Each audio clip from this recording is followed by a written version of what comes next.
गोंयांत मांडवी न्हंयन आशिल्ल्या क्रूज बोटींक गोंयांत येवपी पर्यटकांक भोंवडेक व्हरपा खातीर बंदर कप्तान खात्यान जेटी उबारपाचें थारायलां. तिसवाडीन 3 कडेन जाल्यार पेडण्यान 1 कडेन जेटी उबारपाचें थारायलां. तिसवाडी तालुक्यांत पणजेन 2 कडेन, बंदर कप्तान खात्या कडेन आनी कंपालाचेर जाल्यार 1 जेटी पोरन्या गोंया उबारतले. पेडण्यान शापोरा न्हंयचेर मोरजे हांगा 1 जेटी उबारतले, अशी माहिती बंदर कप्तान खात्याचो कप्तान जेम्स ब्रागांझान दिल्या.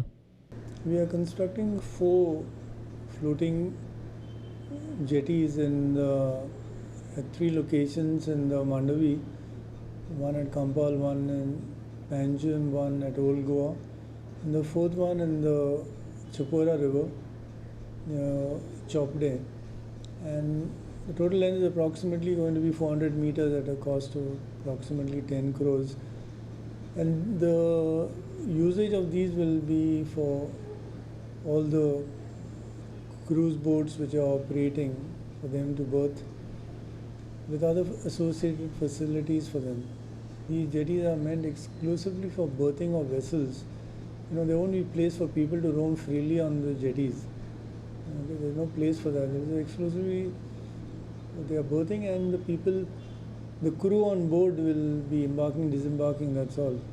There's no room for people to walk. That will not be permitted for people to walk freely on those areas which are sensitive areas.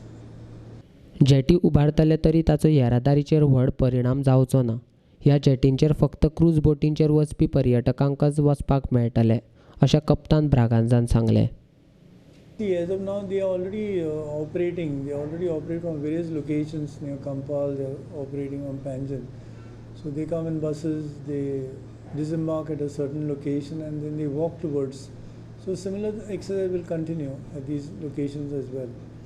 It's not that they're going to park around this exclusively around this area. They will be parking far away and walking across to these points of embarkation and disembarkation. So all the 4 jetties will be used for the vessels to be parked? For berthing of the vessels, these cruise boats. Which are coming from outside? No. These are only for the local cruise operators who are operating within the inland waters of Goa.